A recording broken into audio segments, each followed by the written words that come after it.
উত্তরের জেলা পঞ্চগড়ের তেঁতুলিয়ায় সারা দেশের সর্বনিম্ন তাপমাত্রা ৮.৪ ডিগ্রি সেলসিয়াস রেকর্ড করা হয়েছে, যা চলতি মৌসুমে সবচেয়ে কম। শীতকাল শুরুর আগেই হিমালয় কন্যা খ্যাত উত্তরের এ জনপদে বইতে শুরু করেছে মৃদু শৈত্যপ্রবাহ।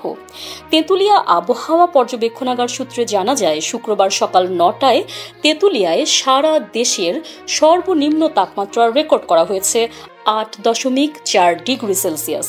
বাতাসে আর্দ্রতা ৯৯%। প্রতি ঘন্টায় বাতাসের গতিবেগ ৬ থেকে ৭ কিলোমিটার। এর আগে বৃহস্পতিবার সকাল ৯টায় তেঁতুলিয়ায় দিনের সর্বনিম্ন তাপমাত্রা রেকর্ড করা হয়েছিল ১২.৬ ডিগ্রি সেলসিয়াস।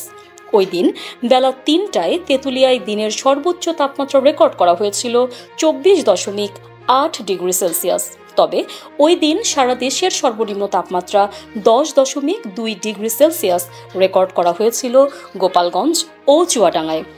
আবহাওয়াবিদদের ভাষ্য, কোনো এলাকায় দিনের সর্বনিম্ন তাপমাত্রা ৮ ডিগ্রি সেলসিয়াস থেকে ১০ ডিগ্রি সেলসিয়াসের মধ্যে থাকলে ওই এলাকার ওপর দিয়ে মৃদু শৈত্যপ্রবাহ বয়ে যায়। সে হিসেবে তেঁতুলিয়ায় বইছে মৃদু শৈত্যপ্রবাহ।